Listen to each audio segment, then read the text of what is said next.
क्या? कैमरा खोल रहा है क्या? कैमरा। देखिए इसमें जो सेकंड चैप्टर है वो फ्लावर से रिलेटेड है, ठीक है। इसमें हम रिप्रोडक्शन पढ़ेंगे, फ्लावरिंग प्लांट्स में रिप्रोडक्शन कैसा रहेगा। तो इसमें हम सबसे पहले ये देखते हैं कि फ्लावर होगा क्या, फ्लावर में से कौन कौन से पार्ट रहेंगे जो उस रिप्रोडक्शन में पार्ट लेंगे, ठीक है। तो इसमें सबसे पहला पार्ट आता है प्लांट में स्टिग्मा, ठीक। स्टिग्मा ये इसका मेन पार्ट है और ये हेल्प करता है किसमें, रिप्रोडक्शन में। और प्लांट का ये कैसा पार्ट है, एक्सेसरी पार्ट है, ठीक है। स्टिग्मा से ही क्या रहेगा कि ये जो स्ट्रक्चर है ये किसका स्ट्रक्चर है, बाइसेक्सुअल फ्लावर का, ठीक है। बाइसेक्सुअल फ्लावर का ये स्ट्रक्चर है।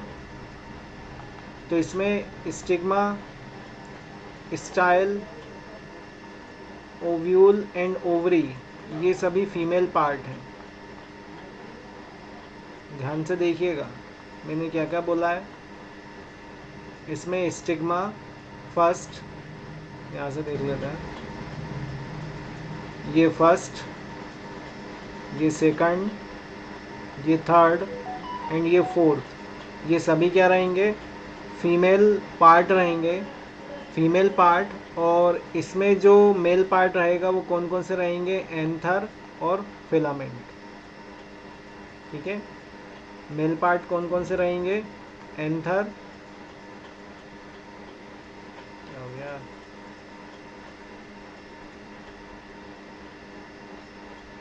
मेल पार्ट कौन कौन से रहेंगे, एंथर और ये फिलामेंट, ठीक है। इनके बारे में पहले देख लें, इसके बाद फिर हम अलग से इनके विषय में देखेंगे। जो एंथर है और जो फिलामेंट है, यहाँ पर क्या बनते हैं, पोलन ग्रेन बनते हैं, ठीक है, जिन्हें हम परागकण कहते हैं। ये पोलन ग्रेन क्या रहेंगे, परागकण, ये 2 के नंबर में कहाँ आकर गिरेंगे, इस स्टिग्मा पर आकर गिरेंगे, ठीक है। स्टिग्मा क्या है, फीमेल पार्ट है, एंथर और फिलामेंट मेल पार्ट है। तो ये कहाँ पर आकर गिर रहे हैं, फीमेल पार्ट पर। कितने आकर गिरेंगे, हमेशा नंबर इनका 2 रहेगा, 2 के नंबर में ही परागकण इस स्टिग्मा पर आकर गिरेंगे, ठीक है। यहाँ तक डाउट?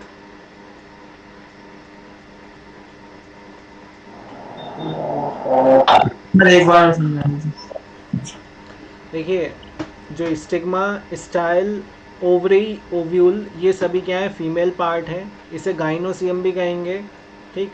और जो एंथर और फिलामेंट है इसे हम मेल पार्ट कहेंगे, एंड्रोसियम भी कहेंगे, ठीक है। तो जो एंथर और फिलामेंट है इनसे क्या बनते हैं, पोलन ग्रेन बनते हैं। यही पोलन ग्रेन क्या करेंगे, ये पोलन ग्रेन के द्वारा ही क्या होगा, फर्टिलाइजेशन होगा अंदर जाकर। अंदर कहाँ कहाँ पहुँचेंगे, ये ओवरी में। ओवरी में कैसे पहुँचेंगे, मीन्स जो पोलन ग्रेन रहेंगे, ये पोलन ग्रेन हमेशा कितने नंबर में इंटर करेंगे, 2 के नंबर में। मतलब 2 पोलन ग्रेन कहाँ आकर गिरेंगे, किसी भी प्लांट के फ्लावर के स्टिग्मा पर, ठीक है। स्टिग्मा से ये कहाँ इंटर होंगे, स्टाइल में। स्टाइल क्या रहेगी, एक ट्यूब लाइक स्ट्रक्चर रहेगा, मतलब नली जैसा स्ट्रक्चर रहेगा, ठीक, जिसके द्वारा ये कहाँ पहुँचेंगे, ओवरी में पहुँचेंगे, ठीक। ओवरी में भी मेन स्ट्रक्चर क्या रहेगा, ओव्यूल, जहाँ पर ये पहुँचेंगे और इसी ओव्यूल में क्या होगा, फर्टिलाइजेशन की प्रोसेस होगी, ठीक। अब फर्टिलाइजेशन की जब प्रोसेस होगी तो 2 पोलन ग्रेन आ रहे हैं, तो इनसे या तो सीड बन सकता है या इनसे फ्रूट बन सकता है, ठीक है। और इनसे पोलन ग्रेन भी बन सकता है,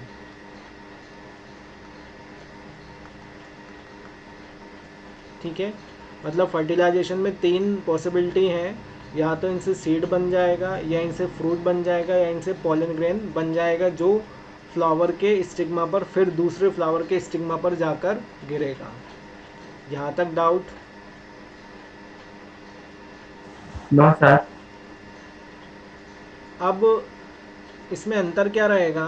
अंतर इतना रहेगा कि यदि कोई पोलन ग्रेन उसी प्लांट के फ्लावर पे बना और उसी प्लांट के, ध्यान से सुनना, उसी प्लांट के दूसरे फ्लावर पे जाकर गिरा, तो इसे हम क्या कहेंगे? Self pollination. ठीक है, सेल्फ पॉलिनेशन कहेंगे। और इस सेल्फ पॉलिनेशन के लिए प्लांट का उस फ्लावर का बाइसेक्सुअल होना ज़रूरी है। बाइसेक्सुअल मतलब मेल और फीमेल पार्ट, मतलब एंड्रोसियम और गाइनोसियम पार्ट उसी प्लांट पर, उसी प्लांट के फ्लावर पर होना ज़रूरी है। कोई डाउट इसमें? No sir. लेकिन यदि पोलन ग्रेन बना, ये पोलन ग्रेन उसी स्पीसीज के, ध्यान से सुनिएगा, उसी स्पीसीज के दूसरे प्लांट पर जाकर गिरा, दूसरे प्लांट के भी किस पर? फ्लावर पे जाकर गिरा, तो इसे हम क्या कहेंगे? Cross pollination.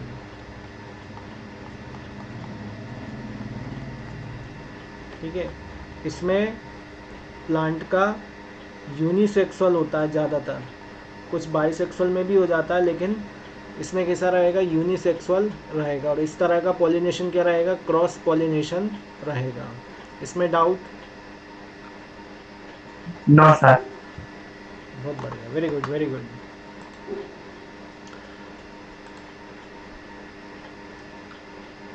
स्टिग्मा हमने पढ़ लिया, एंथर हमने पढ़ लिया, फिलामेंट देख लिया, ठीक, स्टाइल हो गया, ओव्यूल हो गया, ओवरी हो गया, थैलेमस ओवरी के अंदर का पार्ट रहेगा। अब इसमें क्या बच रहा है? पेटल और सेपल। इनका स्ट्रक्चर देखकर आपको समझ में आ रहा होगा कि पेटल क्या रहेगा और सेपल क्या रहेगा। समझ में आ रहा है? Yes sir. पेटल क्या रहेगा? सर बाहर की बॉडी। बाहर की बॉडी नहीं, ध्यान से देखो क्या रहेगी। पेटल क्या रहेगा?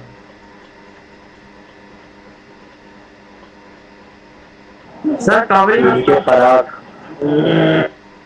क्या बोल रहे हो तुम? समझ में नहीं आ रहा? फ्लावर देख के पेटल कहाँ लिखा हुआ है? सर पराग। हट।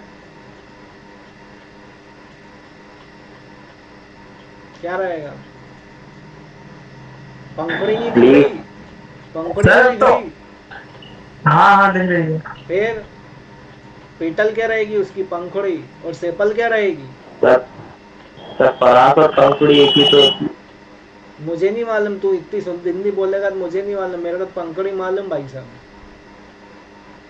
हाँ, सेपल क्या रहेगी? तो उसकी पत्ती, लीफ। हाँ, जो प्लांट में, किसी प्लांट में क्या होगा? नीचे की तरफ दो पत्तियां लगी होती हैं ग्रीन कलर में, उन्हें हम क्या कहेंगे? सेपल। ठीक है, तो बहुत सारे पेटल मिलकर क्या बनाएंगे? कैलिक्स। ये ध्यान रखिएगा। और बहुत सारे सेपल मिलकर क्या बनाएंगे? कोरोला। ये ध्यान रखिएगा भाई साहब, क्वेश्चन आता है इसका। ठीक है, समझ में आया प्लांट से रिलेटेड पूरा structure? Yes sir.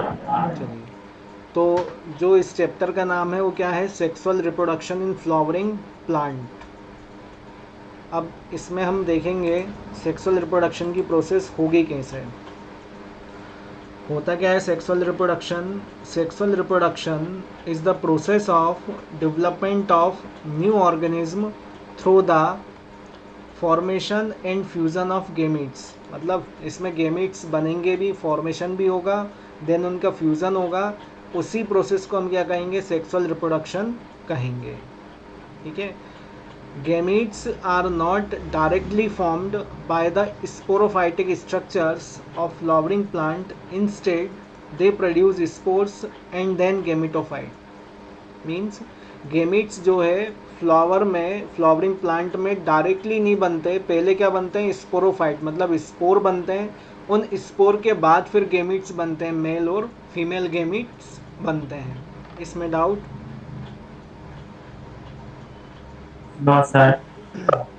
The organs specialized to perform sexual reproduction in an geosperms of flowers, मतलब जो सेक्सुअल रिप्रोडक्शन में पार्ट लेगा वो क्या रहेगा, मेन उसका फ्लावर रहेगा जो पार्ट लेगा।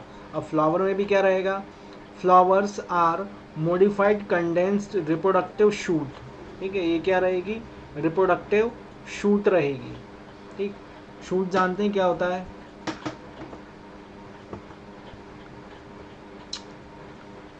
No sir. स्टेम जानते हैं? हाँ सर, रूट्स एंड शूट्स। हाँ, है ना, तो लगभग स्टेम का ही छोटा भाई समझो इसको, मतलब जब डेवलपमेंट हो रहा होता है तो उस टाइम का मैटर होता है शूट का। ठीक है, स्टेम का ही छोटा भाई है शूट, हम स्टेम भी बोल सकते हैं इसे। ठीक है, all of us are familiar with flowers because they constitute the most beautiful structure of natural being, full of variety, shapes, color and scent। अब इसमें भी क्या रहेगा, फ्लावर से रिलेटेड बात करेंगे तो सबकी वैरायटी अलग रहेगी, गुलाब अलग है तो गेंदा अलग है, शेप सबका अलग अलग है, दूर से ही समझ में आता है कौन सा गुलाब है। ठीक है, कलर एंड सेंट, सबकी खुशबू भी अलग अलग है। ऐसा नहीं है कि गेंदे और गुलाब की खुशबू एक हो जाए, ये हो सकता है कुछ लोगों को खुशबू नहीं आ रही तो उन्हें कुछ भी नहीं आए। Flowers are being used by humans to express love, affection, happiness, grief and mourning. Grief and mourning ध्यान नहीं आ रहा मुझे, अपन देख लेते हैं क्या मीनिंग होता है। बाकी आप लोगों को सब समझ में आ गया होगा। फ्लावर को हम कितनी चीज़ों के लिए यूज़ करते हैं एक्सप्रेस करने के लिए? पहला लव, देवदास बनने के लिए, अफेक्शन, हैप्पीनेस, खुशी जाहिर करने के लिए, ग्रीफ हम देख लेते हैं क्या होता है मीनिंग।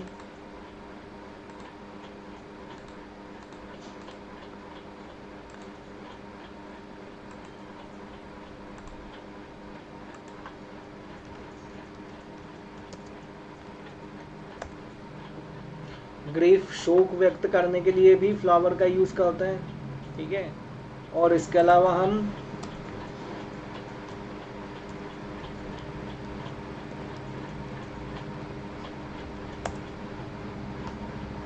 मॉर्निंग मतलब भी शोक ही होता है। ठीक है, समझ में आ गया दोनों? Yes sir.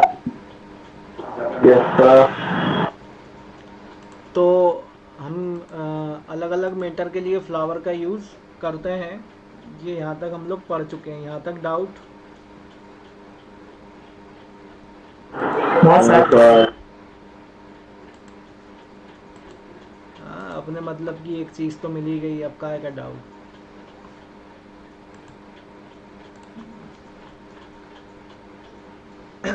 They are object of aesthetic, ornamental, social, religious and cultural value. सबकी अलग अलग वैल्यू है। एस्थेटिक पूजा प्रार्थना में यूज़ करते हैं, सोशली भी यूज़ करते हैं। सोशली मतलब कहीं जा रहे हैं किसी से मिलने तो फ्लावर लेकर जाते हैं।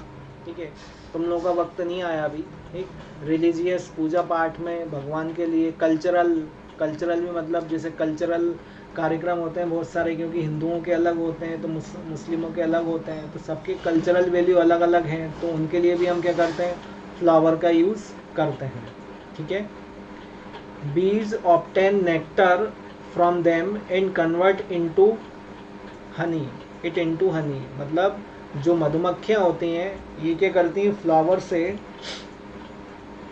फ्लावर से क्या करेंगी, नेक्टर कलेक्ट करेंगी। नेक्टर एक तरह का लिक्विड होता है जो मधु बोल सकते हैं, लेकिन मधु हम इसलिए नहीं बोल सकते क्योंकि मधु में वो बाद में कन्वर्ट होता है हनी में। ठीक है, तो नेक्टर एक लिक्विड होता है जो फ्लावर से मधुमक्खियाँ लेती हैं और उसे कन्वर्ट कर देती हैं किस में, हनी में।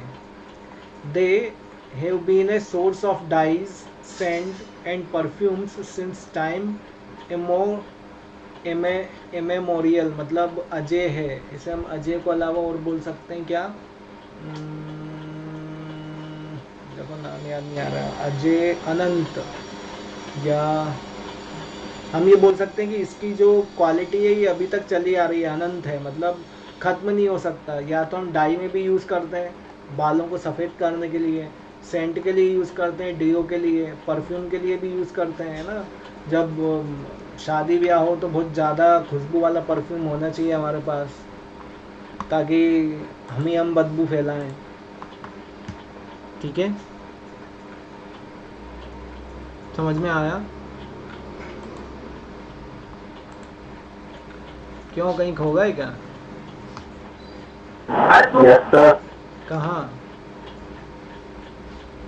ऐसा समझ में आया। तो इतना ज़्यादा समझ में आ गया कि तू आंसर का जवाब ही नहीं दे रहा। एक वो कुशवा क्या मालूम किससे लड़ रहा है, वो पढ़ ही नहीं रहा, मतलब कुछ है नहीं पढ़ाने का। Flowers are formed over mature plants in response to hormone-induced structural and physiological change in shoot apices. Apices मतलब होता है उसका टिप, जैसे ये शूट है इसका एपेक्स ऊपर वाला पार्ट, तो इसमें लिखा है flowers are formed over mature plant. किस में बनता है ये? मेच्योर प्लांट में। इन रिस्पॉन्स टू हार्मोन, किसके रिस्पॉन्स के कारण? हार्मोन के रिस्पॉन्स के कारण, जिसके कारण इसका स्ट्रक्चर इंड्यूस होता है, मतलब फ्लावर बनना स्टार्ट होता है। एंड फिजियोलॉजिकल चेंज, और धीरे धीरे उसमें फिजियोलॉजिकल चेंज आते हैं फ्लावर में, साथ साथ उस प्लांट में भी फिजियोलॉजिकल चेंज कई सारे आते हैं। Shoot apices are transformed into an inflorescence over the floral primordia develop. अब सूट एपाइसिस जो है वो किस में आएगा? इन्फ्लोरेसेंस। इन्फ्लोरेसेंस मतलब फ्लावर लगने का क्रम। किसी किसी में क्या होता है, गुच्छे में लग जाते हैं एक ही जगह, किसी किसी में जगह छोड़ के लगते हैं। तो ये क्या रहेगा? फ्लावर के लगने के क्रम को हम क्या कहेंगे? इन्फ्लोरेसेंस कहेंगे। ओवर फ्लोरल प्राइमोडिया, जहाँ पर ये लगेंगे उसे हम क्या कहेंगे? Floral primordia. The primordia grow into floral birds which undergo antithesis, process होगी एंथेसिस की, एंड फॉर्म फ्लावर, और बाद में उसमें क्या बन जाएगा? फ्लावर बन जाएगा। A typical flower has a broad base और थैलेमस, मतलब इसमें एक ब्रॉड बेस रहेगा, थैलेमस हम पढ़ चुके हैं। Over which are borne 4 whorl of flower leaf. 4 whorl मतलब चक्र रहेंगे। पहला सेपल रहेगा, कैलिक्स बनाएगा, पेटल रहेगा, कोरोला बनाएगा, stamen, androecium male part and carpel gynoecium female part रहेगा। The last 2 represent male and female reproductive structure of flower. जो लास्ट 2 हैं, एंड्रोसियम और गाइनोसियम, ये मेल और फीमेल स्ट्रक्चर को डिनोट करते हैं। They are called essential floral organ, ये एसेंशियल हैं, जबकि sepals and petals are accessory और non essential floral organ as they have only supportive role. इनका केवल रोल कैसा रहेगा? सपोर्टिव रहेगा। समझ में आया? Yes sir. कोई डाउट यहाँ तक? No sir. चलिए, इसके बाद हम स्टार्ट करेंगे इसमें स्टामेन, मेल रिप्रोडक्टिव पार्ट क्या होता है। ठीक है, स्टामेन को हम कल से देखेंगे क्योंकि अलग बन जाएगा उसका वीडियो। ठीक है, इसमें कोई डाउट हो तो पूछें फ्लावर वाले स्ट्रक्चर में।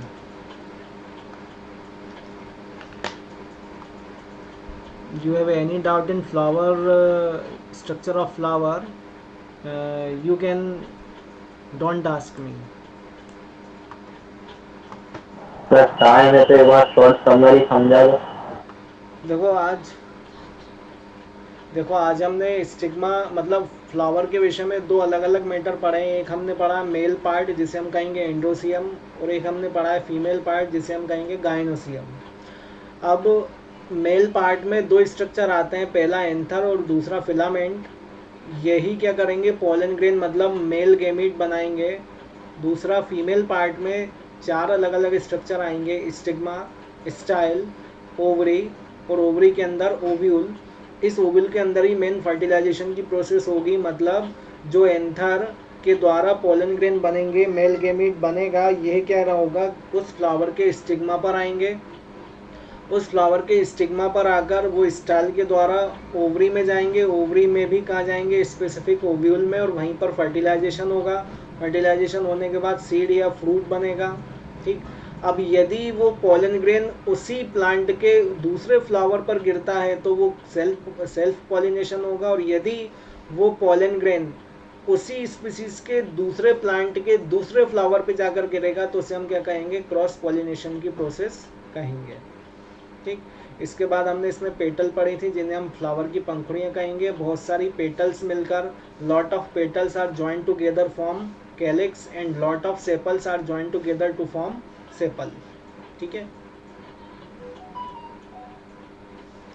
समझ में आया? Yes sir. इसके अलावा ये तो समझ में ही आ गया होगा कि किस किस के लिए यूज़ करते हैं इसे, है ना? लव के लिए यूज़ करते हैं, अफेक्शन के लिए यूज़ करते हैं, हैप्पीनेस के लिए यूज़ करते हैं, शोक के लिए यूज़ करते हैं। ठीक है, ये लाइन बहुत अच्छी है, तुम लोगों को बहुत अच्छे से समझ में आई होगी, मुझे लग रहा है ऐसा। क्यों? हाँ सर। हाँ, यस सर। इसमें तो बहुत जल्दी हाँ बोलोगे तुम लोग।